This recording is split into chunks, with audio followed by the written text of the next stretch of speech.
வணக்கம் நேர்களே, சிந்தனை களம் நிகழ்ச்சிக்கு உங்கள் அனைவரையும் அன்புடன் வரவேற்கிறோம்.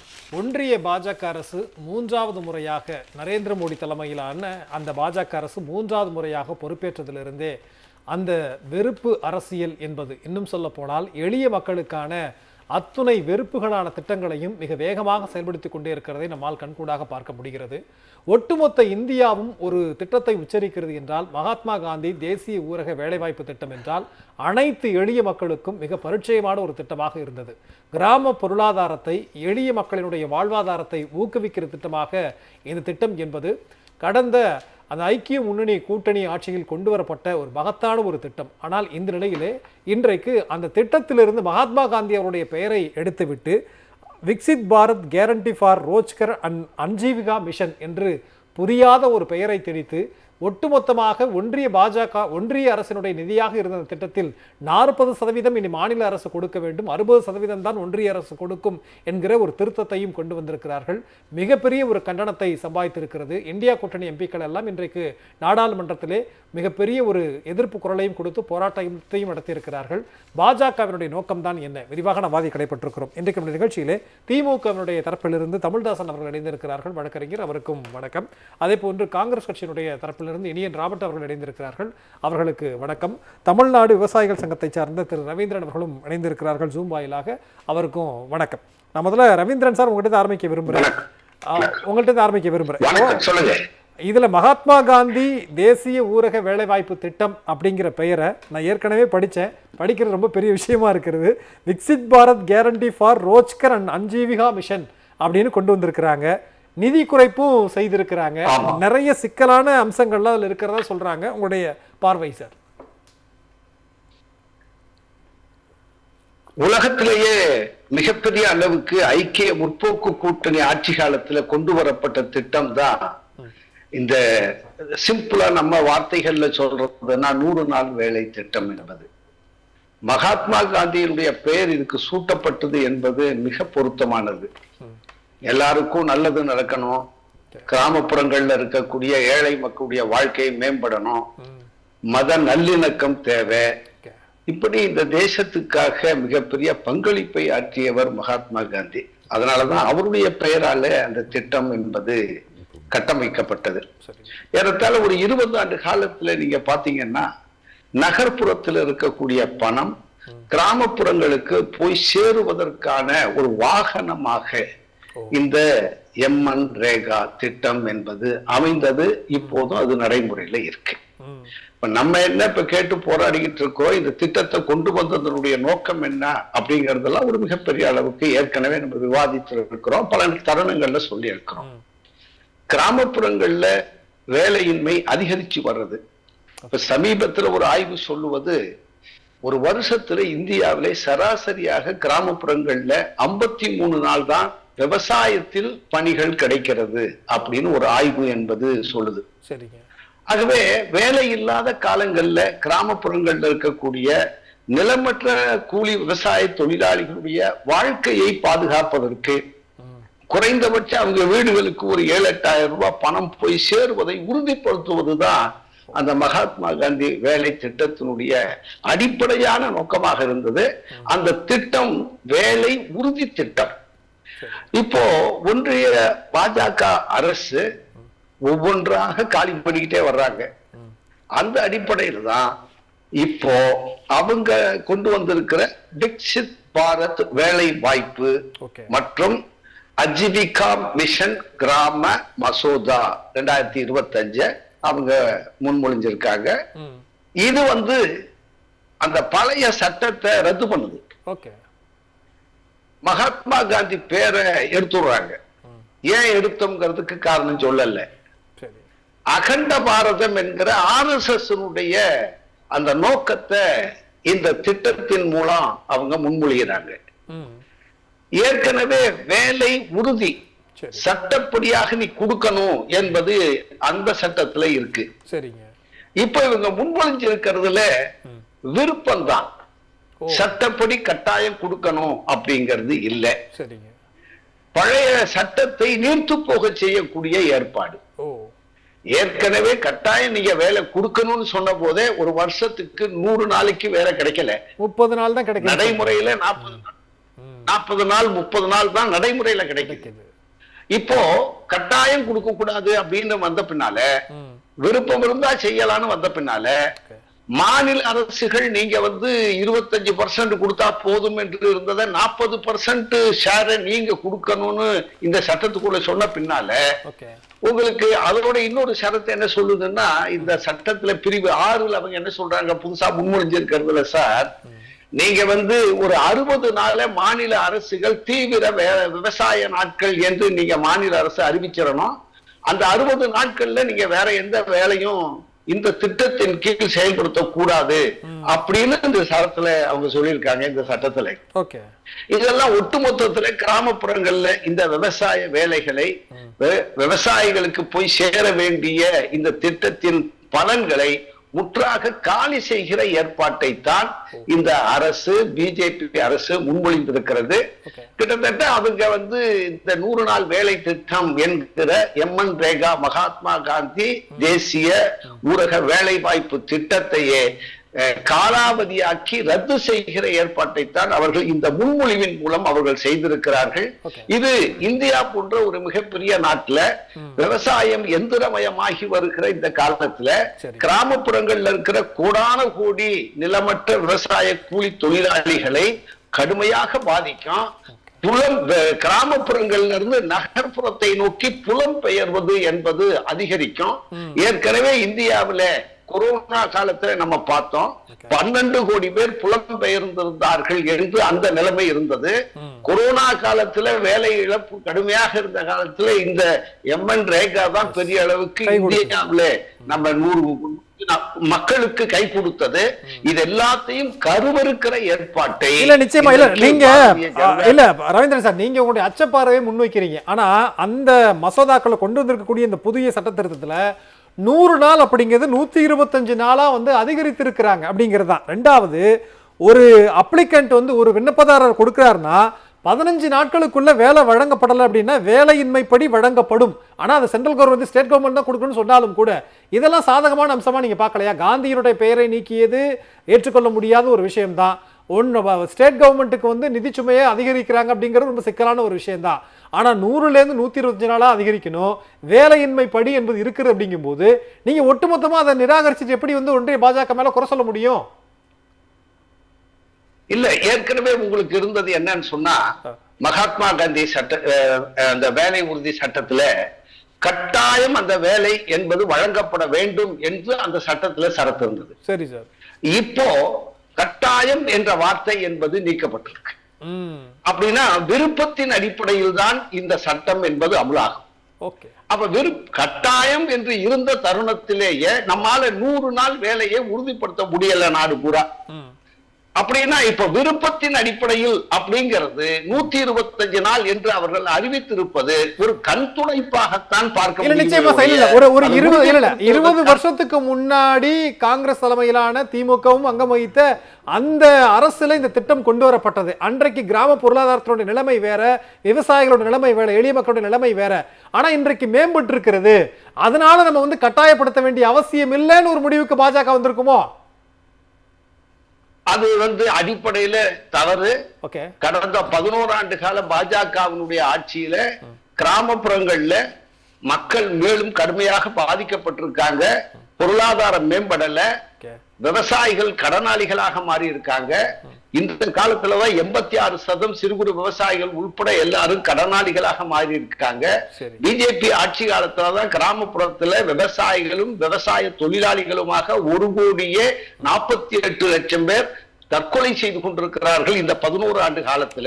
இது எதை வெளிப்படுத்துதுன்னா, கிராமப்புற பொருளாதாரம் வளர்ந்திருப்பதை வெளிப்படுத்தல. மகாராஷ்டிரா மாநிலத்துல 6 மாத காலத்துல 786 பேர் தற்கொலை செய்து கொண்டிருக்கிறாங்க கடந்த 6 மாசத்துல. இது பொருளாதாரம் வளர்ச்சி அடைந்ததாக இதுல பொருள் கொள்ள முடியாது சார். அப்படின்னு சொன்னா கடந்த காலத்தில் இருந்ததை விட ஒன்றிய பாஜக அரசாங்கம் கடைபிடிக்கிற கார்ப்பரேட் ஆதரவு வேளாண் கொள்கை என்பது கிராமப்புற பொருளாதாரத்தை, விவசாயியுடைய வாழ்வாதாரத்தை மேலும் சிதைத்து கிராமப்புறங்களிலே வேலையின்மை அதிகரித்து வந்திருக்கிற பின்புலத்தில் இது மிகப்பெரிய பாதிப்பை ஏற்படுத்தும் என்பதுதான் எங்களுடைய மதிப்பீடு. கண்டிப்பா நம்ம பேசலாம், திரும்ப பெற வேண்டும்.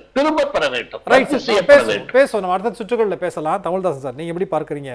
ரொம்ப எளிமையா சொன்னோம்னா 100 நாள் வேலை வாய்ப்பு திட்டம்னா தெரியாத மக்கள் இல்லை, அத்துணை பேருக்கும் தெரியும். அவ்வளவு வாழ்க்கை தரத்தை உயர்த்தி இருக்கிறது, ஒரு சமூக பொருளாதார மேம்பாடை ஏற்படுத்தி இருக்கிறது. அதுல பேர் மாத்தினது மட்டுமல்லாம நிறைய சிக்கல்கள் இருக்கிறதா ரவீந்திரன் சொல்றாரு. உங்களுடைய கருத்து? அவர் சொல்வது 100க்கு 100 ஏற்றுக்கொள்ளக்கூடிய கருத்து. இந்த திட்டம் ஐக்கிய முற்போக்கு கூட்டணி காலத்திலே அன்றைக்கு திராவிட முன்னேற்றக் கழகத்தின் சார்பில் வைக்கப்பட்ட பல்வேறு தரவுகளின் அடிப்படையில் கலைஞர் வேண்டுகோள் வைத்தார். அதை போல பல்வேறு நண்பர்கள், இடதுசாரிகள் அவர்கள் வைத்த கோரிக்கை, பொது நல அமைப்புகள் வைத்த கோரிக்கை தான் இது வெற்றி பெறுவதற்கு ஒரு காரணமாக தொடங்கப்பட்டது. 2005 முடிவு செய்யப்பட்டு 2006 அதை கொண்டு வருவதற்கான ஏற்பாடுகள் செய்யப்பட்டது. இந்த திட்டத்தின்படி பார்த்தீர்கள் என்றால் கிராமப்புற மக்களுக்கு, ஏழை எளிய மக்களுக்கு, குறிப்பாக பழங்குடி மக்கள், அதை போல தாழ்த்தப்பட்ட பிற்படுத்தப்பட்ட மக்கள், ஏழை எளிய மக்கள், அதில் மகளிர்களுக்கு, அதாவது பெண்களுக்கு மிக முக்கியமாக வழங்கப்பட வேண்டும் என்பதுதான். கிராமப்புறத்திலே சிற்றூரில் இருந்து நகர்ப்புறத்திற்கு நகர்ந்து சென்று விடக்கூடாது, அவருடைய வாழ்வாதாரத்தை பாதுகாக்கப்பட வேண்டும் என்பதன் அடிப்படையில் ஐநா மன்றத்தில் எடுக்கப்பட்ட முடிவின்படி இங்கே இருக்கக்கூடிய, அதாவது இது பே ஃபார் ஒர்க்குங்கிற அடிப்படையில் அவங்களுக்கு இந்த திட்டத்தை கொண்டு வரப்பட்டது. அப்படி கொண்டு வரப்பட்டது எப்படி நிலைநாட்டுவது? காந்தி கிராமங்கள் தான் ஒரு ஆன்மா சொப்பனம் என்றெல்லாம் சொன்னார். அந்த அடிப்படையில் அவர் பேரில் இந்த திட்டத்தை கொண்டு வந்துடுவோம் அப்படின்னு தான் MGNREGA என்ற அடிப்படையில் இந்த திட்டம் அவர் பேரில், மகாத்மா காந்தி பேரில் இருக்குது. வேலைவாய்ப்பு உறுதி திட்டம், ஊரக வேலைவாய்ப்பு உறுதி திட்டம்ங்கிற பேரில் இருக்குது. இந்த திட்டத்தின்படி கம்மாய்களை உயர்த்துதல், கரைகள் உயர்த்துதல், வாய்க்கால் வெட்டுதல், வரப்புகளை வெட்டுதல், கட்டுதல், சுடுகாடுகள் அமைத்தல், சுற்றுச்சுவர்களை எழுப்புதல், அப்புறம் அங்கன்வாடி, பள்ளிக்கூடம், சாலைகள் அமைத்தல், இப்படிலாம் வந்தால் தானியங்கள் சேமிப்பு கிடங்குகள், பொதுப்பணி பணிமனைகள், அதை போல பள்ளி கட்டடம், இதெல்லாம் தண்ணீர் சேமிப்பு, நீர்நிலைகளை உயர்த்துதல், பழமரங்கள் நடுதல், இப்படியெல்லாம் கொடுத்து வறட்சி காலத்தில் என்ன செய்யணும், விவசாய காலத்தில் என்ன இருக்கணும்னு இருக்குது. இப்போ கொண்டு வந்திருக்க சட்டத்தின்படி, அதாவது 100 நாள் கண்டிப்பாக உத்தரவாதம் ஏற்கனவே கொடுக்கப்பட்டது. இப்போ இருக்கக்கூடிய அவர் சொல்கிற போல அவர் கொடுக்கலாம், கொடுக்காமல் இருக்கலாம் அப்படிங்கிற ஒரு இதை சட்டத்தை திட்டமாக்கி, அதாவது அமைச்சரவையிலே ஒரு முடிவு கொண்டு கொண்டாடுறாங்க. இது மோடி அவர்கள் இந்த பாராளுமன்றத்திலே நடந்தபோது வந்தே மாதரம் என்ற பாடலை பற்றி பேசும்போது, காந்தி என்னமோ காந்தியின் பேரலை போல, காந்தியினுடைய தொண்டனை போல, காந்தி வைத்த கோரிக்கை வந்தே மாதரம் இருக்க வேண்டும் என்று சொன்னார்கள். ஆனால் நேரு அதை ஏற்றுக்கொள்ளாமல் ஜனகணமன என்ற பாடலை வைத்துவிட அவர் காரணமாக இருந்தாரெல்லாம் காந்தி பற்றி பேசி கோழையாக கண்ணீர் விட்டார். ஆனால் என்ன நிலைமை? இன்றைக்கு காந்தியின் பேரையே எடுத்து விட்டார். காந்தியின் பேரன் பார்த்தீர்கள் என்றால் குடியரசு துணைத் தலைவராக நிற்கிறார். அவர் கோபாலகிருஷ்ண காந்தி, அவர் எதிர்த்து வெங்கையா நாயுடுவை நிறுத்தி தோல்வியுற செய்தவர் இந்த மோடி. நன்றாக புரிந்து கொள்ள வேண்டும். அது மட்டுமல்ல, மகாத்மா காந்தியினுடைய பேரை மட்டும் நீக்குவது இதில் மட்டும் இல்லை, அவர் அந்த மகாத்மா காந்தி தங்கியிருந்த ஆசிரமத்துக்கு டொனால்டு ட்ரம்ப் அவர்களை கூட்டி வருகிறார். கூட்டி காட்டிவிட்டு அகமதாபாத்தில் இருக்கக்கூடிய சபர்மதி ஆசிரமத்தில் என்ன எழுதினார்? To my great friend prime minister Modi, thank you for this wonderful visit என்று அவரைத்தான் எழுதி வைத்தார். அதை பற்றி கேள்வி இல்லை. மாலேகான் குண்டுவெடிப்பு, அந்த குண்டுவெடிப்பில் ஈடுபட்ட ஒரு நபரை, அதாவது சாக்சி பிரியா தாக்கூர் என்ப அந்த பெண்மணியை போபாலிலே மத்திய பிரதேசத்தில் நிறுத்தி வைத்து MP ஆக்கி அவரை கொண்டு பேச வைக்கிறார்கள்.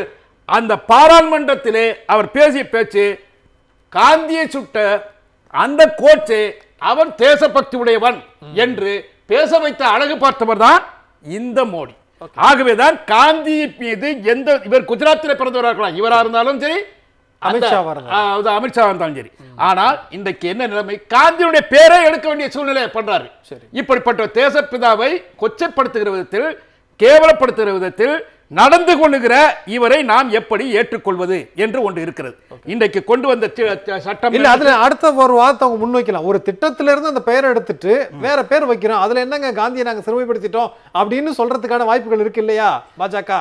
எங்க நீங்க பார்த்தீங்கன்னா இஸ்லாமியர் பேரு இருக்கக்கூடாது, ஏற்கனவே இருந்தவர்கள் பேர் இருக்கக்கூடாது, தெருக்கள் பேரு, நகரங்கள் பேரு, பல்வேறு கட்டடங்கள் பேரு, இவைகள் அனைத்துமே நீக்கப்படுகிற அந்த சூழ்நிலையை ஏற்படுத்தி வருகிற தொடர்ந்து 2014 இருந்து நடக்கிறதா இல்லையா? இல்ல, அது ரொம்ப பிரச்சனைக்குரியதா பாக்குறது என்னன்னா பேரை மாத்தி இருக்கிறாங்க. நீங்க அந்த மகாத்மா காந்தி தேசிய ஊரக வேலைவாய்ப்பு திட்டம்னு சுருக்கி ஆங்கிலத்துல சொன்னா மன்ரேகா.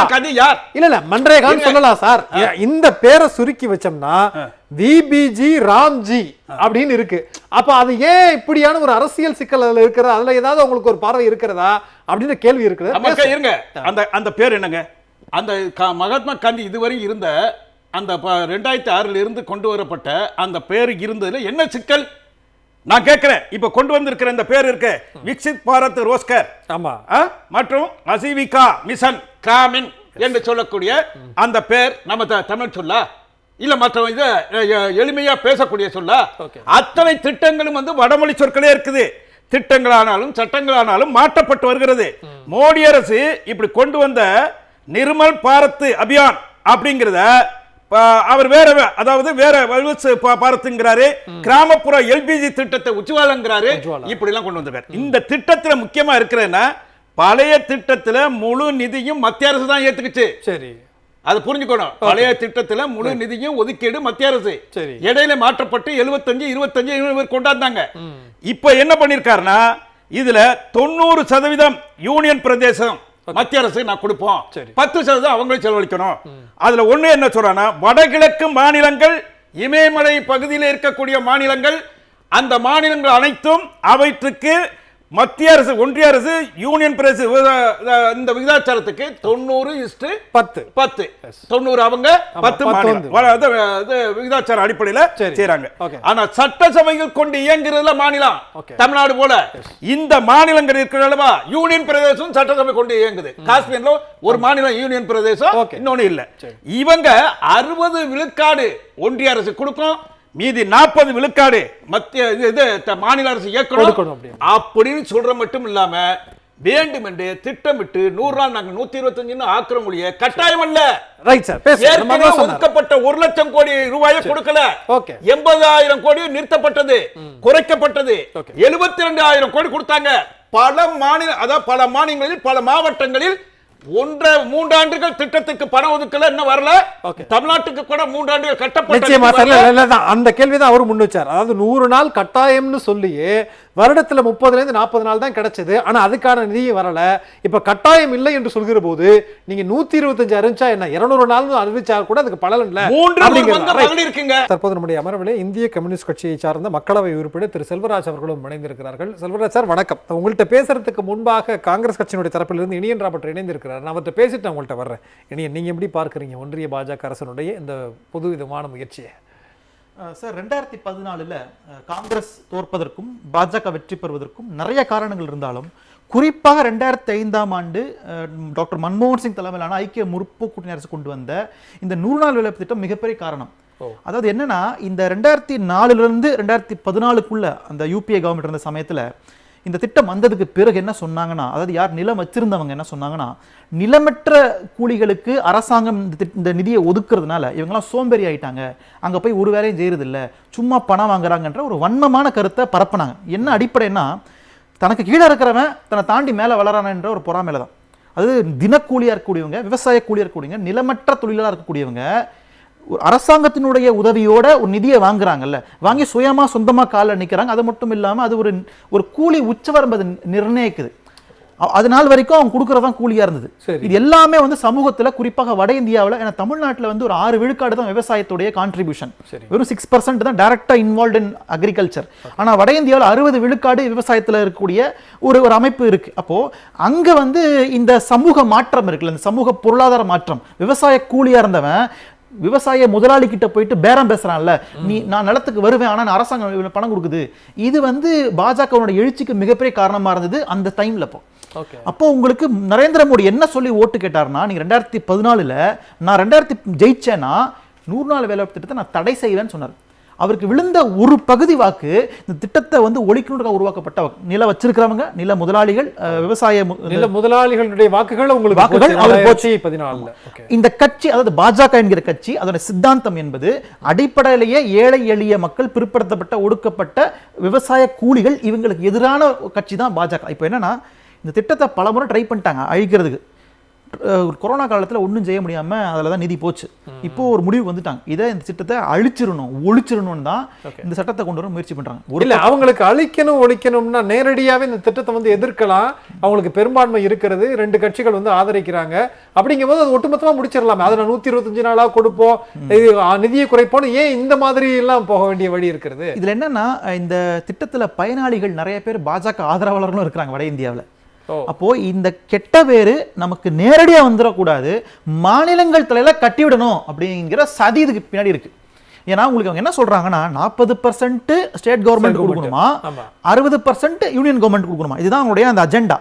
அதுல இன்னொரு செக் வச்சிருக்காங்க. என்ன செக்னா, முதல்ல மாநில அரசு திட்டத்தை நிறைவேற்றணுமா, நிறைவேற்றி முடிச்சாதான் 60 விழுக்காடு நிதியை ஒன்றிய அரசு ரிலீஸ் பண்ணுமா. ஏற்கனவே பல மாநிலங்களில் நிதி நெருக்கடி இருக்குது. மாநிலங்களுடைய வேட் வருவாய் நீங்க ஜிஎஸ்டின்னு புடுங்கிட்டீங்க, அதுல பங்களிப்பும் சரியா இல்லை. அப்போ மாநிலங்கள் முதல்ல வந்து நிதியை ஒதுக்கி அதன் மூலமா திட்டத்தை நிறைவேற்றின பிறகு நம்ம ஒன்றிய அரசு போய் கதவை தட்டினா நிர்மலா சீதாராமன் கொடுப்பாங்களாம். இது எவ்வளவு பெரிய அயோக்கியத்தனம் இது. அதாவது உங்களுக்கு என்னன்னா, திட்டத்தை நேரடியா கொள்ளாம இதை மாநிலங்கள் தலையில கட்டி வச்சு நீ கொள்ளு அப்படின்னு சொல்ற மாதிரி இருக்குது. அப்போ அடிப்படையிலேயே இங்க வந்து இந்த திட்டத்தை அவங்க எப்படி பார்க்குறாங்கன்னா, இங்க இருக்க நிலமற்ற கூலிகள் வந்து அதிகாரத்துக்கு வர்றது அவங்களுக்கு பிடிக்கல, விரும்பல, அதை இப்படி சுத்தி வளைச்சு க்ளோஸ் பண்றதுக்கு பார்க்குறாங்க. அதுதான் அதுக்கு பின்னாடி இருக்கின்ற மிகப்பெரிய சூழ்ச்சியாக இருக்கிறது.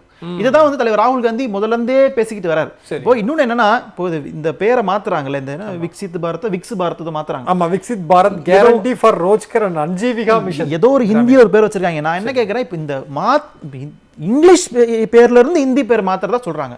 மகாத்மா காந்தின்றது இங்கிலீஷ் பேரா? அது வந்து இந்திய பேர் தானே. அது இன்னும் மகாத்மா சமஸ்கிருத பேர் தான். அது காந்தி என்பது ஒரு ஜாதி பேர் தான். அது அடிப்படையில் பார்த்தீங்கன்னா பேர் மோகன்தாஸ் கரம்சந்த், அதான் உண்மையான பேர். அப்போ அந்த அடிப்படையில் நீங்க எந்த இடத்துல நீங்க வந்து இதை மாறுபடுறீங்க? இப்போ நாளைக்கு சாமானிய மக்கள்கிட்ட என்னன்னு சொல்லி புரிய வைக்க போறீங்க? விக்சித் பாரத் சொல்ல போறீங்களா நீங்க? நம்ம கிராமங்கள்ல அதுக்கு இருக்கிற பேர் 100 நாள் வேலை, அவ்வளவுதான். கம்மா வேலைம்பாங்க, அவ்வளவுதான் அதுக்கு பேரு. அதுக்கு தேசிய ஊரக வேலை வாய்ப்பு திட்டம் கூட சொல்ல தெரியாது நிறைய பேருக்கு. இப்போ நாளைக்கு விக்சித் பாரத் மாத்திட்டீங்கன்னா அதுக்கு தமிழ் என்ன பேர்? அதுக்கு அது கன்னடத்துல என்ன பேரு? அதுக்கு மலையாளத்துல என்ன பேரு? அடுத்து பாஜக என்ன சொல்லுவாங்க, நீங்க 100 நாள் வேலை வாய்ப்பு திட்டம் சொன்னீங்க, நாங்க 125 நாள் வேலை வாய்ப்பு திட்டம் சொல்ல போறாங்க. இல்ல சார், அது ஒரு பெரிய வேடிக்கை சார். நீங்க சில ஷூ கடைகளுக்கு போனீங்கன்னா 1000 ரூபாய் மதிப்புள்ள ஷூவை 999 போடுவாங்க. அந்த மாதிரி இது 100 ரூபாய் மதிப்புள்ள ஒரு விஷயத்தை நான் 125 நாள் நீட்டிக்கிறேன் பார் அப்படின்னு சொல்லிட்டு இந்த பக்கம் சொல்லிட்டு அந்த பக்கத்துல அதை வந்து காலி பண்றதுக்கான எல்லா சதித்திட்டமும் இதன் பின்னாடி இருக்கிறது. ஓ ரைட், ஓகே. நம்ம இதுல வந்து அந்த நிலமற்ற ஏழை விவசாயிகளை வஞ்சிப்பதுதான் நோக்கம் அப்படின்னா மகாத்மா காந்தியினுடைய பேரை ஏன் எடுக்கணும் அப்படிங்கிற மாதிரி அதுக்கு ஒரு 100 ஆண்டு பகை இருக்கு. ரைட், நம்ம பேசுவோம். ஓகே, பேசலாம். செல்வராஜ் சார், உங்கள்கிட்ட தான் கேட்க விரும்புகிறேன். இன்னைக்கு மக்களவையில் பார்லிமெண்ட்ல மிகப்பெரிய ஒரு பிரச்சனையாக ஆகியிருக்கிறது. ஒன்றிய பாஜக அரசுக்கு எதிராக நிறைய கேள்விகள் எல்லாம் நீங்க இந்தியா கூட்டணியுடைய எம்பிக்கள் கேட்டிருக்கிறீங்க, போராட்டம் நடத்திருக்கிறீங்க. பாஜகவினுடைய நோக்கம் தான் என்ன சார்? அனைவருக்கும் வணக்கம். வணக்கம். முதல்ல எனக்கு முன்னாடி பேசின அத்தனை பேருடைய கருத்துக்கும் நான் உடன்படுறேன். சரி, இந்த திட்டம் வந்தது முதல்ல ஐக்கிய முற்போக்கு கூட்டணி 1 ஆட்சிக்கு வந்த போது இடதுசாரி கட்சிகள் நாடாளுமன்ற உறுப்பினர் எண்ணிக்கை 61. அப்போ இடதுசாரி கட்சிகளை, இந்திய கம்யூனிஸ்ட் கட்சி, மார்க்சிஸ்ட் கம்யூனிஸ்ட் கட்சி உள்ளிட்ட இடதுசாரி கட்சிகளை ஆட்சியில அமைச்சர்களை ஏற்றுக்கொள்ளுங்க அப்படின்னு கேட்டாங்க. அப்ப நாங்க முடியாது, ஒரு குறைந்தபட்ச பொது செயல் திட்டத்தை உருவாக்கி அதை நீங்க நிறைவேற்றினாலே போதும் என்றுதான் இடதுசாரி கட்சிகள் சொன்னது. அந்த அடிப்படையில ஒரு 64 பரிந்துரைகளை கொடுத்த போது ஒரு முக்கியமான பரிந்துரை தான் இந்த பரிந்துரை. அதாவது ஏழை எளிய மக்களுக்கு ஒரு வேலை உறுதியளிப்பு திட்டத்தை கொண்டு வரணும் அப்படிங்கிறது. அதுலதான் அன்னைக்கு இருந்த பிரதமர் மாண்புமிகு மன்மோகன் சிங் அவர்கள் இந்த திட்டத்தை கொண்டு வந்தார்கள். கொண்டு வருகிற போதே சொன்னார்கள், அதாவது ஒன்றிய அரசுடைய பங்கு எல்லாருக்கும் ஏதோ ஒரு விதத்தில் கிடைத்து விடுகிறது, ஆனா ஏழை எளிய மக்கள், சாதாரண மக்கள், விவசாய தொழிலாளர்கள், உழைக்கிற மக்களுக்கு எந்த பங்கும் இல்லை. ஆகவே அவர்களுக்கு ஒரு உத்தரவாதத்தை ஏற்படுத்த வேண்டும் என்பதற்காக கொண்டு வந்த திட்டம் தான் மகாத்மா காந்தி தேசிய ஊரக வேலை உறுதி சட்டம் என்று கொண்டு வந்து பிறகு திட்டமா கொண்டு வந்தாங்க. அந்த சட்டம்னு கொண்டு வந்ததே பின்னாடி வருகிறவர்கள் கண்டிப்பாக இதை மாற்றுவார்கள் அப்படின்னு தெரிஞ்சுதான் அந்த அரசு, குறிப்பாக திரு மன்மோகன் சிங் அரசு கொண்டு வந்தது. ஆக இந்த சூழல்ல தான் இதை இன்னைக்கு மாத்துறதுக்கான முயற்சி எடுக்கிறாங்க. குறிப்பா இந்த திட்டம் மோசமான முறையில இன்னைக்கு கொண்டு வர்றாங்க. அதாவது பாரதி சொல்லுவான், கஞ்சி குடிப்பதற்கார் அதன் காரணம் எவையனும் அறியவும் இல்லாதமா. இப்ப இந்த சமூகத்தை சேர்ந்தவர்களுக்கு இந்த வகைராக்கள் கொண்டு வந்திருக்கிற ஒரு திட்டம் தான் இந்த திட்டம். அப்ப அதுல இன்னைக்கு வந்ததுல இடையிலேயே இந்த திட்டத்தை நீர்த்து போக வச்சுட்டாங்க. பாரதிய ஜனதா கட்சி அன்றைக்கு ஆட்சிக்கு வந்துச்சு. அன்னைக்கே முதல்ல சாலை போடுவது, குளம் வெட்டுவது, இந்த மாதிரி பணிகள் தான் செஞ்சாங்க. ஆனா இவர்கள் ஆட்சிக்கு வந்ததற்கு பிறகு கட்டமைப்பு வசதிகளை உருவாக்குவது என்றதை முதல்ல புகுத்தினாங்க. அதுல பாலம் கட்டுவது, மதகு கட்டுவது, அதே போல கட்டிடங்கள் கட்டுவது, இதுக்கெல்லாம் அதை பயன்படுத்தணும் அப்படின்னு ஒரு சதவீதத்தை ஒதுக்கி முதல்ல அந்த வேலையை செய்ய முடியாம செஞ்சாங்க. அடுத்தது இன்றைக்கு இந்த திட்டத்தை கொண்டு வருகிறார். நீங்க சொல்லிட்டீங்க, திட்டம் பேரு, நோக்கம் எல்லாவற்றையுமே நீங்க சொல்லிட்டீங்க. இப்ப அதுல மகாத்மா காந்தி அப்படிங்கிற பெயரை ஏன் மாத்துறாங்க? ஏன் மாத்தணுங்கிற அவசியம் என்ன? மகாத்மா காந்தியை விட சிறந்த ராம பக்தர் யாரும் கிடையாது. அவர் கொல்லப்படுகிற போது ராம் தான் அவர் இறந்தார். ஆக அவரையே அவரு யாரு எந்த வணங்குற தெய்வத்து பேரத்தை வச்சு அவரை எடுத்துறது அப்படிங்கிற போதுதான். இதுக்கு பாரதிய ஜனதா கட்சியை மாதிரி ஒரு சூழ்ச்சி செய்யக்கூடிய ஒரு அரசியல் கட்சி நம்ம இந்தியாவில் இருக்க முடியாது. இந்த பாபர் மசூதியை இடிச்சாங்க. அது டிசம்பர் 6 அன்றைக்கு இடிச்சாங்க. ஏன் சார் அன்னைக்கு இடிச்சாங்க? டிசம்பர் 6 டாக்டர் அம்பேத்கருடைய நினைவு தினம், ஒரு முக்கியமான நாள். அந்த நாளில் பாபர் மசூதி இடிக்கணும்னு ஏன் முடிவு பண்றாங்க?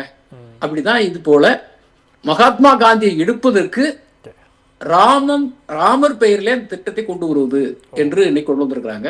எனக்கு முன்னாடி பேசணும் பல விஷயங்களை சொல்லியிருக்கிறாங்க. குறிப்பாக இந்த திட்டம் இன்றைக்கு இதுவரையிலும் ஒன்றிய அரசு முழுமையாக நிதி வழங்கியது. இப்ப சென்ற ஆண்டு 84,000 கோடி தான், இந்த ஆண்டு 84,000 கோடி தான். ₹1 கூட உயர்த்தல.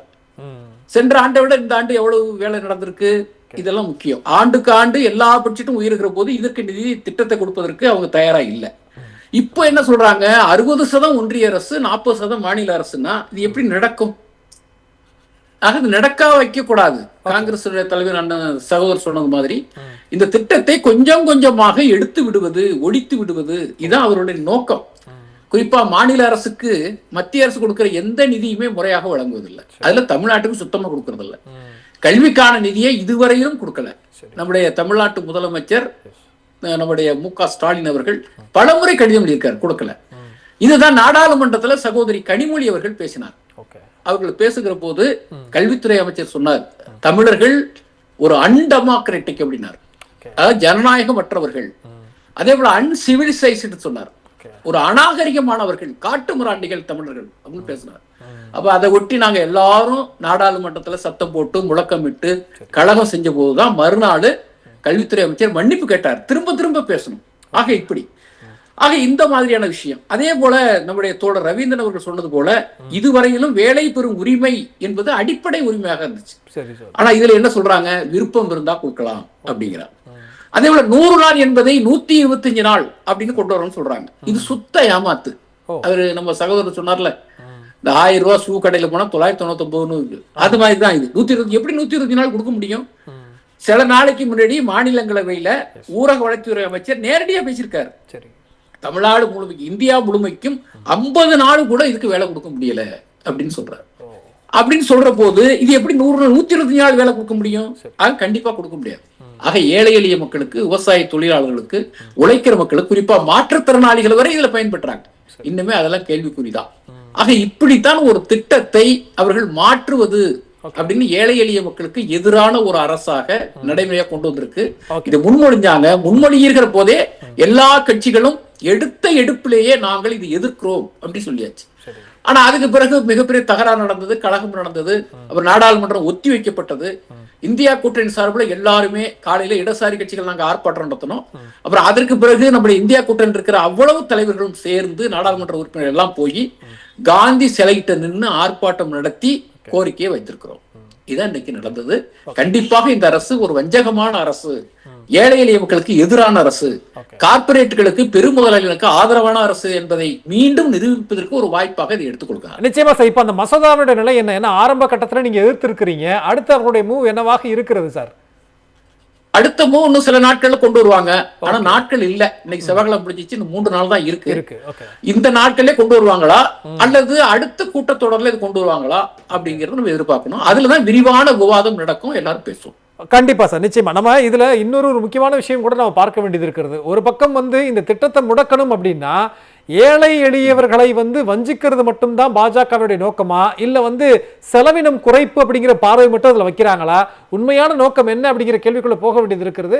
ரவீந்திரன் சார், ஒன்று தான் கேட்க விரும்புறேன். இப்போ ஏற்கனவே இனியன் அவர்கள் பேசும்போது கூட சொன்னாங்க, சில நில உடைமையாளர்கள் சில குற்றச்சாட்டு ஆரம்பத்திலே வைத்தாங்க, இதனால பணி செய்யறதுக்கு ஆட்கள் கிடைக்கல அப்படிங்கிற மாதிரி தான். இப்போ அந்த குற்றச்சாட்டுகள்லாம் பாஜக உள்வாங்கி இப்படியான எளிய மக்களை வஞ்சிக்கக்கூடிய முயற்சியில் இருக்கிறதா அப்படின்னு ஒரு கேள்வி வைக்க வேண்டியது இருக்கு. ஏன்னா ஏற்கனவே நீங்க சொன்னது மாதிரி இந்த விதைப்பு அறுவடை இந்த விவசாய காலங்கள் எல்லாம் மாநில அரசு அறிவிக்கும், அப்போது எந்த பணியும் கிடையாது. இது 60 நாளைக்கு முன்னாடியே சென்ட்ரல் கவர்மெண்ட்டுக்கு தெரியப்படுத்தணும், ஒன்றிய அரசுக்கு தெரியப்படுத்தணும்னு சொல்றாங்க. அப்ப உண்மையான நோக்கம் அதுதானா? பெரிய நில உடைமையாளர்களுக்கு ஆதரவாக ஒரு முடிவெடுப்பதற்காக பாஜக இப்படி ஒரு முறையை கையாண்டிருக்கா? அப்படி மட்டும் புரிஞ்சுக்க முடியாது. ஒரு பகுதியினர் கிராமங்கள்ல ஒரு தவறான பிரச்சாரத்தை பண்றாங்க.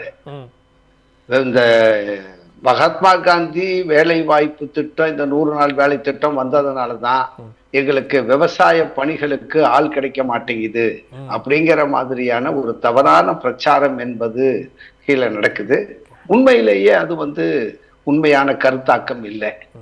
கிராமப்புறங்கள்ல வேலையில்லா திண்டாட்டம் என்பது வலுவாக முன்னுக்கு வந்திருக்கிற இந்த பின்புலத்துல பிஜேபியை பொறுத்த வரைக்கும் இது ஒரு மைனர் பாயிண்டாக வைத்துக் கொண்டாலும் கூட அவங்களை பொறுத்த வரைக்கும் 2 கட்டமைப்பை அவர்கள் நாடு பூரா ஆட்சிக்கு வந்த காலத்திலிருந்து செஞ்சிட்டு இருக்காங்க. ஒண்ணு, நம்ம நெறியாளர் ஏற்கனவே கேட்ட போது நீங்க கேட்ட கேள்விதான். ஒண்ணு, அவங்க RSS இந்து ராஷ்டிரம் என்கிற ஒரு அஜெண்டாவை நிறைவேற்றம் செய்வதற்கான ஏற்பாட்டை அதிகாரம் கிடைத்த இந்த அரசை பயன்படுத்தி அதற்கான கட்டமைப்பை உருவாக்குற வேலையை நாடுபுறா பண்றாங்க. இது ஒன்று. 2, தாராளமய பொருளாதார கொள்கையில கார்பரேட் ஆதரவு பொருளாதார கொள்கையை அமல்படுத்துறாங்க. கார்பரேட் ஆதரவு வேளாண் கொள்கைகளை அமல்படுத்துறாங்க. அதனுடைய பகுதி தான் இப்போ அவங்க மகாத்மா காந்தி ஊரக வேலை உறுதி திட்டத்தை நாசப்படுத்துறது. உதாரணத்துக்கு இந்த 2-3 மாத காலத்துல நீங்க எடுங்க. 1, தொழிலாளர் உரிமைகளை பறித்திருக்கிற 4 தொகுப்பு சட்டங்களை கொண்டு வந்தான். மின்சார மசோதாவை கொண்டு வந்து இலவச மின்சாரத்தை 23 லட்சம் விவசாயிகளுக்கு தமிழ்நாடு அரசு வழங்கப்பட்டு கொண்டிருக்கிற இலவச மின்சாரத்தை இல்லாமல் செய்கிற மசோதாவை சட்டமாக கொண்டு வந்திருக்காங்க. விதை மசோதா, மொத்த விதை உற்பத்தி விற்பனை என்பதை கார்பரேட்டுகள் கையிலே ஒப்படைக்கிற ஒரு ஏற்பாட்டை கொண்டு வர்றாங்க. இந்திய விவசாயிகள் விதைக்காக முழுக்க கையேந்தி நிற்கிற அவலத்தை உருவாக்குறாங்க. பழைய விதை மசோதாக்கள், விதை சட்டங்கள் எல்லாம் நீர்த்து போக செய்யறாங்க. இப்போ மகாத்மா காந்தி கிராமப்புற வேலை உறுதி திட்டத்தை நாசப்படுத்தி அது திட்டம் கட்டாயம் வேலை கொடுக்கணும் எந்த பின்புலத்துல கிராமங்கள்ல ஏழை மக்கள் அதிகரித்து தலித்து மக்கள், பழங்குடி மக்கள், கோடிக்கணக்கான பெண்கள் ஒரு 20 ஆண்டு காலம் பயன்பெற்ற ஒரு திட்டத்தை, நகர்ப்புறத்திலிருந்து பல ஆயிரம் கோடி கிராமங்களை நோக்கி சென்ற ஒரு திட்டத்தை நாசப்படுத்துவது என்பது கார்பரேட் ஆதரவு பொருளாதார கொள்கையை தீவிரமாக அமுல்படுத்துவதனுடைய ஒரு வடிவம் தான். இல்ல நிச்சயமா. இன்னொரு ஒரு கேள்வி வைக்க வேண்டியது இருக்கு இல்லையா? ஒன்றிய பாஜக அரசு கடந்த 2வது முறை அவங்க ஆட்சி பொறுப்புல வந்ததற்கு பிறகு அந்த காலகட்டத்திலேயே விவசாயிகளுக்கு இந்த வருடம் தோறும் இந்த 6000 ரூபாய் வழங்கும் PM கிசான் அப்படின்னு ஒரு திட்டத்தை அறிவிக்கிறாங்க இல்லையா? அப்ப நீங்க 100 நாள் வேலை வாய்ப்பு திட்டத்துல கிடைக்கிற அளவிற்கு அதை விட அதிகமாக நிதியை நாங்க கொடுக்கிறோம், இது ஏன் அவசியம்ங்கிற ஒரு பார்வை கூட பாஜக வைக்கலாம் இல்லையா? இல்லைங்க, நீங்க விவசாயிகள் டெல்லியில மிகப்பெரிய போராட்டத்தை நடத்தணும். 13 மாத கால போராட்டத்தை நடத்தணும். நடத்த வேண்டிய அவசியம் என்ன வந்தது?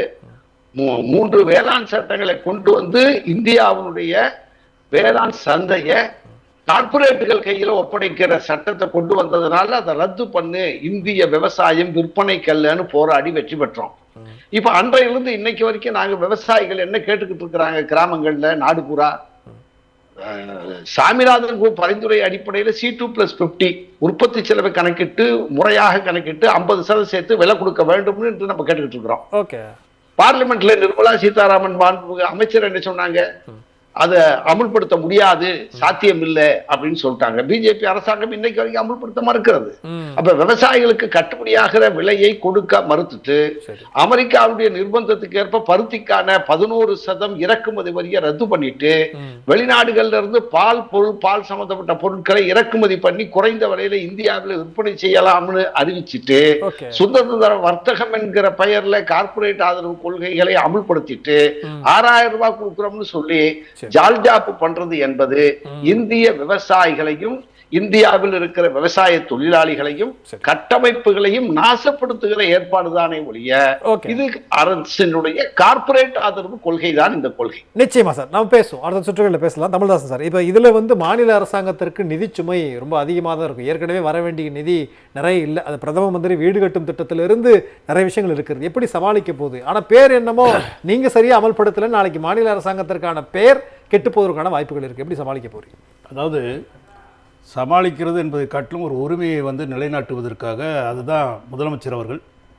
இது தனக்கான மாநில அரசு தமிழ்நாட்டுக்கு மட்டுமல்ல, இது அனைத்து மாநிலங்களுக்கும் உரிய மிகப்பெரிய நிதிச்சுமையை ஏற்படுத்துகிற ஒரு கோளாறு. ஓகே, இதைத்தான் அவர் பல்வேறு கட்டங்களில் அவர் கடிதம் எழுதி வலியுறுத்தியிருக்கிறார். 40 பாராளுமன்ற உறுப்பினர்கள் நமது சார்பிலே வலியுறுத்தி போராடி பேசியிருக்கிறார்கள்.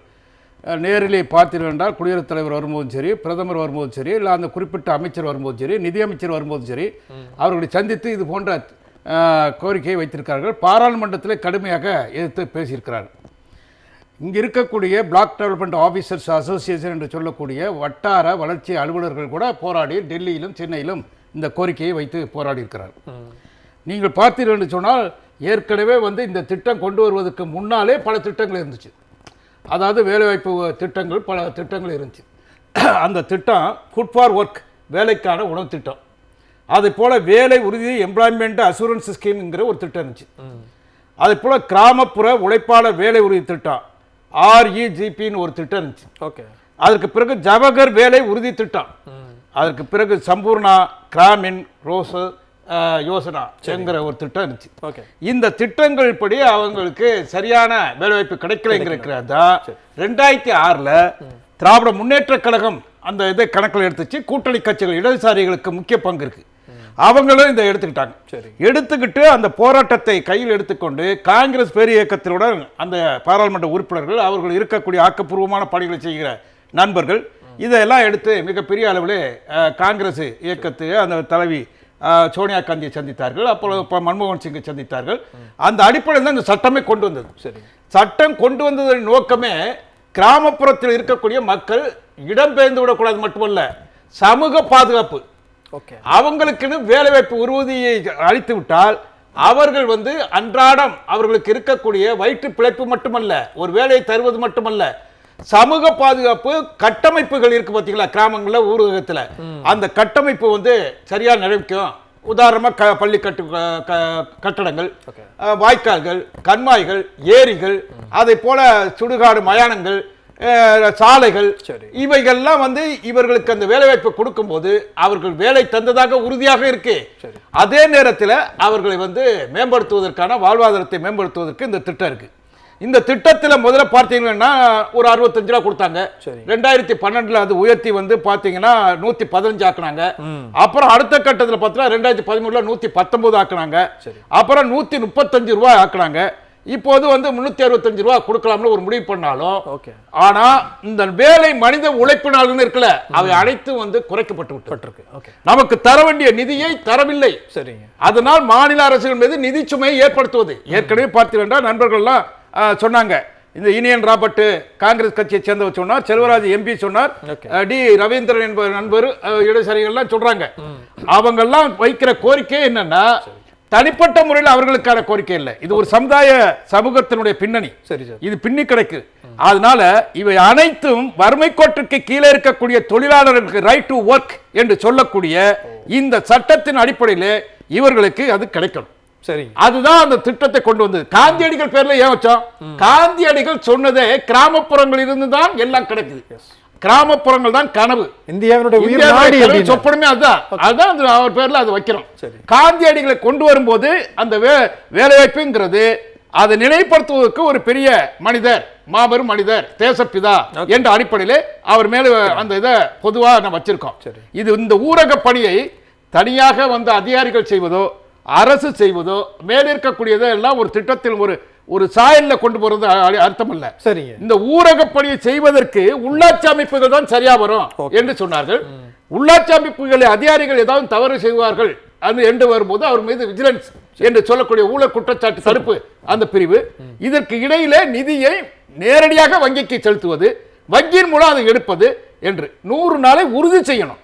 இதுதான் இங்க இருக்கு. ஆனா இப்ப இவங்க என்னன்னா பருவ காலங்களில் 2 மாதத்தில் வேலை இல்லை என்று வேணும்னே திட்டமிட்டு இதை ஒழிப்பதற்கு அழிப்பதற்கு இது கொண்டு வரப்படுகிற ஒரு சூழ்ச்சி தான் பாரதிய ஜனதா கட்சி செய்திருக்கிறது. நிச்சயமா. இனி இப்போ இதுல நம்ம ஏற்கனவே தொடர்ந்து பார்க்கிறோம், ஜவஹர்லால் நேரு அப்படின்னா அவருக்கு ஆப்போசிட்டா சர்தார் வல்லபாய் பட்டேலை நிறுத்தி ஒரு ஐடியாலஜிக்கலா ஒரு விஷயத்தை கிரியேட் பண்றாங்க. இப்போ மகாத்மா காந்தியருடைய பேரை எடுத்து விட்டு இப்படியான முயற்சிகள் அப்படிங்கிறது அவங்களுடைய தொலைநோக்கு சிந்தனை தான் என்ன அப்படின்ற ஒரு கேள்வி வைக்க வேண்டியது இருக்கு. இதுல பீகார்ல ஜெயிச்சதற்கு பிறகு இன்னும் மும்முரமா களத்தில் இறங்கிட்டாங்களா? அவங்களோட ஐடியாலஜிக்கல ரொம்ப ஃபாஸ்டா செயல்படுத்துறது அப்படி நீங்க எதுவும் பாக்குறீங்களா? இருக்கு. பீகார் ஒரு முக்கியமான ஒரு பாயிண்ட் தான், மறுக்கிறதுக்கு இல்லை. ஆனால் வந்து எப்படி ஆர்எஸ்எஸ் சித்தாந்தம் என்பது திராவிட சித்தாந்தத்துக்கு நேர எதிரான சித்தாந்தமோ அதே மாதிரி காந்தியம் என்பதும் ஆர்எஸ்எஸ்க்கு ஒரு ஒவ்வாமை இருக்கு. காந்தி முழுக்க முழுக்க ஆர்எஸ்எஸ் பிஜேபி சித்தாந்தத்துக்கு எதிரான ஒரு அரசியலை தான் அவர் முன்னெடுத்தார். கோட்சேவும் ராம பக்தர் தான், காந்தியும் ராம பக்தர் தான். ஆனால் கோட்சே வழிபட்ட முறையும் காந்தி வழிபட்ட முறையும் மிகப்பெரிய வேறுபாடு இருந்தது. காந்தியும் சாகும்போது ஹேராம் என்று தான் சாகிறார், கோட்சே சுடும்போதும் ஹேராம் என்று தான் சுடுகிறார். அப்போ இந்த ஒரு கடவுளே ரெண்டு வகையில பார்க்கக்கூடிய ஒரு பார்வை இருக்குல்ல. அப்போ இவங்களுக்கு என்ன நினைக்கிறாங்கன்னா காந்தியினுடைய அந்த சைடை வந்து முழுமையா அழிக்கணும்னு நினைக்கிறாங்க. அப்போ இதுலதான் பல விஷயங்களை காந்தியினுடைய அடையாளத்தை சிதைக்க நினைக்கிறாங்க. வாஜ்பாய் அரசு இருந்த சமயத்துல கூட பார்லிமெண்ட்ல காந்தி போட்டோக்கு நேர் எதிராக சாவர்கர் போட்டோ வைத்தது வாஜ்பாய் தான் அன்னைக்கு. இப்ப இந்தியா அன்னைக்கு இருந்த இந்திய அரசு. அப்போ இன்றைக்கும் வந்து திட்டத்தில் காந்தியின் பேரை நீக்குவது என்பது உங்களுக்கு காந்தியினுடைய அடையாளத்தை சிதைக்க வேண்டும் என்கிற ஒரு 100 ஆண்டு கால பகை, 100 ஆண்டு கால கோபம், 100 ஆண்டு கால வன்மம் அது பின்னாடி ஒளிஞ்சிருக்கின்றதையும் பார்க்க வேண்டியது. இல்ல அப்ப ஏற்கனவே 2 முறை ஆட்சியில் இருந்திருக்காங்க. இப்போ பண்ணுவதற்கான காரணம் என்ன? இவ்வளவு ஃபோர்ஸா இருக்கிறாங்க, ஐடியாலஜிக்கலா அவங்க ஸ்ட்ராங்கா இருக்கிறாங்க, அவங்களுடைய ஐடியாலஜிக்கல் அது என்னைக்கு செயல்படுத்திருக்கலாம்? இதை அவங்க ரொம்ப நாளா பார்த்து ட்ரை பண்ணிட்டு தான் இருக்காங்க. இந்த திட்டத்தை ஒழிக்கணும்ன்றது 2014 இருந்து ட்ரை பண்ற ஒரு விஷயம். அது பலமுறை ட்ரை பண்ணி அவங்க அமௌண்ட்டை குறைக்கிறது, மாநிலங்களுக்கு கொடுக்கறத டிலே பண்றது, இப்படி பல விஷயங்களை ஈடுபட்டு தான் இருந்தாங்க. இப்போ அதுக்கு ஒரு சட்ட வடிவம் தேவைப்படுது அவங்களுக்கு. இப்பதான் யோசிச்ச ஒரு ஐடியா வந்திருக்கு அவங்களுக்கு. ஓகே, இந்த மாநிலங்கள் அந்த கேள்வியை நான் கேட்பதற்கான அடிப்படை என்பது வழக்கமா பாஜக மேல வைக்கப்படுகிற இன்னொரு மிகப்பெரிய ஒரு குற்றச்சாட்டு இந்த திசை திருப்பல் அப்படிங்கிறது தான். ஒரு பக்கம் நீங்க எஸ்ஐஆர் பத்தி நிறைய பேசிக்கிட்டே இருக்கிறீங்க, அடுத்து வேற ஒரு விஷயத்தை தூக்கி போடு அப்படிங்கிற மாதிரியான அடிப்படையில் இது இருக்குமா அப்படிங்கிற கேள்வி நான் வைக்கிறேன். வேற ஒண்ணு இல்ல, அதுவும் இருக்கலாம். ஆனா இந்த திட்டத்தை ஒழிக்கணும்ன்றது அவங்களோட நீண்ட நாள் கனவு. அதுல மாற்று கருத்து யாருக்கும் இருக்க வேண்டாம். அவங்களுக்கு 2012 இருந்தே மோடி வந்து இதுக்கு வெளிப்படையாவே எதிர் நிலைப்பாடு எடுத்தவர் தான். கார்ப்பரேட் நிறுவனங்களுக்கு ஆதரவாகவும் விவசாய கூலிகளை வந்து ஒடுக்கணும்னு பல விஷயங்கள் அவங்க ஈடுபட்டு இருக்காங்க. அதோட நீச்சல் தான் பார்க்கணும். இதுல என்னன்னா இந்த முறை அவங்க என்ன ட்ரை பண்றாங்கன்னா மாநிலங்கள் தலைமையில கட்டி விட்டுறணும் அந்த படியை. அது பாஜக ஆளுகின்ற முதலமைச்சரா இருந்தாலும் பரவாயில்ல, ஒன்றிய அரசுக்கு எந்த விதமான ரெப்புடேஷனும் அந்த ஐடியாவும் பாதிச்சிடக்கூடாது என்கிற ஒரு ரொம்ப ஸ்மார்ட்டான ஒரு மூவ் தான் பண்றாங்க. பாஜக சார்ந்த முதலமைச்சர் பாதிப்பு ஏற்பட்டாலும் கூட ஒன்றிய அரசு இருக்கக்கூடிய நரேந்திர மோடி அமித்ஷாவினுடைய அடையாளங்கள் சிதைந்து விடக்கூடாது. அதுதான் பாசிசத்தினுடைய தன்மையாக இருக்குது பின்னாடி ஒளிஞ்சிருக்கு. நிச்சயமா. இன்னொரு கேள்வி சுருக்கமான பதில் எதிர்பார்க்கிறேன். இப்போ நான் வந்து மகாத்மா காந்தி அவரின் மேல் இருக்கக்கூடிய வன்மத்தினால் இந்த பெயர் நீக்கமா, இல்ல இந்திரா காந்தி, ராஜீவ் காந்தி, சோனியா காந்தி, ராகுல் காந்தின்னு இருக்கு, அதற்கு மீதான இருக்க வன்மமா அப்படிங்கிற கேள்வி இவங்க பேர்லாம் அதுல இல்லையே. அது பேரே காந்தின்ற அடையாளப்படுத்துறதே அவங்களுக்கு கோவமா அப்படின்னு நான் கேட்கிறேன். வேற ஒண்ணும் இல்ல. அவங்களுக்கு ராகுல் காந்தி, சோனியா காந்தி, ராஜீவ் காந்தியை விட அவங்களுக்கு கோபம் அதிகமா இருப்பது மகாத்மா காந்தி மேலதான். ஆமா, அது வந்து மாற்று கருத்தே இருக்க வேண்டாம். ஏன்னா வந்து அவர் எடுத்த மதசார்பற்ற நிலைப்பாடு இருக்குல்ல, இந்தியாவின் வந்து அனைத்து மதங்களும் கொண்டாடக்கூடிய ஒரு நாடா இருக்கணும்னு சொன்னார்ல. குறிப்பா இப்ப நமக்கு தமிழ்நாட்டுல சார் பெரியார் இருக்கிற இங்க வந்து அண்ணா இருக்கிறாரு, கலைஞர் இருக்கலாம், இவங்க எல்லாம் வந்து தமிழ்நாட்டுடைய முன்னோடி தலைவர்களா இருக்காங்க. ஆனா வட இந்தியால அந்த மாதிரி சொல்றதுக்கு பெரும் தலைவர்கள் யாரும் அங்க இருக்கின்ற ஒரே ரெண்டு முற்போக்கு தலைவர்கள் அண்ணல் அம்பேத்கர் அவர்களும் மகாத்மா காந்தியும் தான். இதை தாண்டி அவங்களால வந்து வேற தலைவர்கள் அவங்களால முற்போக்கா சொல்றதுக்கு யாரும் இல்லை. அப்ப இந்த முற்போக்கு சிந்தனைகளை 2 தத்துவங்களை ஒழிக்கணும்னு நினைக்கிறாங்க. ஒரு பக்கம் அம்பேத்கர் ஒழிக்கணும்னு நினைக்கிறாங்க, இன்னொரு பக்கம் காந்தியை ஒழிக்கணும்னு நினைக்கிறாங்க. இதுதான் அவங்களுடைய ஒரு ஸ்ட்ராட்டஜியாக இருக்கு. அதை இப்படி எல்லாம் ட்ரை பண்றாங்க. நிச்சயமா. செல்வராஜ் சார், உங்களுடைய நிறைவான பார்வை எதிர்பார்க்கிறேன். இப்போ நீங்க ஒட்டுமொத்தமா இந்தியா கூட்டணி எம்பிக்கள் எல்லாம் சேர்ந்துதான் இன்றைக்கு போராட்டம் பண்ணிருக்கிறீங்க. வட இந்தியாவை சார்ந்த எம்பிக்களினுடைய கருத்து இதுல வந்து என்னவா இருக்கு சார்? இல்ல எல்லாரும் இந்தியா கூட்டணிங்கிற போது எல்லாரும் கருத்தும் ஒன்னாதான் இருக்கு. அதுல ஒண்ணு மாற்று கருத்து இல்ல. எல்லாரும் சேர்ந்து தான் உணர்வுபூர்வமாக இன்னைக்கு போராட்டத்தை நடத்தினோம். ஓகே, எல்லாருமே வந்தாங்க, பிரியங்கா காந்தி வந்தாங்க, எல்லாருமே வந்தாங்க, எல்லாரும் சேர்ந்து தான் இந்த போராட்டத்தை வெற்றிகரமா நடத்தும். ஓகே. அடுத்து பாஜகவினுடைய நிலைப்பாடு என்னவாக இருக்கும் நீங்க நினைக்கிறீங்க? ஏற்கனவே சொன்னீங்க இன்னொரு 3 நாட்கள் இருக்கிறது, திரும்ப கொண்டு வருவதற்கு வாய்ப்புகள் இருக்கு அப்படின்னு நீங்க சொன்னீங்க இல்லையா? அதுல நடக்கிறதுக்கான வாய்ப்புகள் இருக்கா? இதுவரையிலும் நாடாளுமன்றத்துல எந்த மசோதா மீது எவ்வளவு நேரம் விவாதத்துல பேசினாலும் அவங்க கொண்டு வந்ததை நிறைவேற்றிட்டு தான் இருக்கிறாங்க. எந்த ஒரு திட்டத்தையும் எதிர்கட்சிகள் பேசுறாங்க, எல்லா நாடாளுமன்ற உறுப்பினர் பேசுறாங்க அப்படி கொஞ்சம் கூட மாத்தல. இன்னைக்கே இன்சூரன்ஸ் திட்டம் அது 100% அந்நிய நேரடி முதலீடு, அது மேல விவாதம் பாஸ் பண்ணிட்டாங்க. அதே போல சட்டங்கள், தேவையில்லாத சட்டங்களை ரத்து செய்வது அப்படிங்கிற அடிப்படையில் அதை இன்னைக்கு பாஸ் பண்ணிட்டாங்க. இப்படி பல சட்டங்கள் எதை கொண்டு வர்றாங்களோ, எந்த மசோதாவை கொண்டு வர்றாங்களோ அதை நிறைவேற்றுகிற போக்க தான் அவங்க செய்யறாங்க. ரொம்ப ஒரு வன்மமான ஒரு நடைமுறை தான் இன்றைக்கு பாரதிய ஜனதா கட்சி ஆட்சியில் நடந்து கொண்டிருக்கிறது. அது கண்டிப்பா அதுதான் நடக்கும். ஆனா விவாதத்துல மிக கடுமையா பேசுவோம், அந்த அடிப்படையில் தான் நடக்கும். நிச்சயமா சார். அது ஏற்கனவே 3 வேளாண் சட்டங்களை கொண்டு ஒரு திருத்தம் கூட பண்ண மாட்டோம்னு சொன்னவங்க, விவசாயிகள் எதிர்கட்சிகளுடைய அத்தனை பேருடைய எதிர்ப்புக்கு அடிபணிந்து அதை பின்வாங்கினாங்க. அதே மாதிரி இதையும் பின்வாங்குவதற்கான வாய்ப்புகள் இருக்குன்னு முதலமைச்சர் அவர்கள் சொல்லியிருக்கிறாங்க. பார்க்கலாம் என்ன நடக்குது, அடுத்து என்ன மாதிரி ரியாக்ட் பண்றாங்க அப்படிங்கிறதா. 3வது சுற்று யாருக்கிட்டையும் கொடுக்க முடியல, நேரம் இல்லை, அதனால நிறைவு செய்ய வேண்டிய சிச்சுவேஷன்ல நானும் இருக்கிறேன். பங்கு கொண்ட விருதுநர் அத்தனை பேருக்கும் மிக்க நன்றி. எங்களை மீண்டும் ஒரு நிகழ்ச்சியை சந்திக்கலாம். நன்றி, வணக்கம்.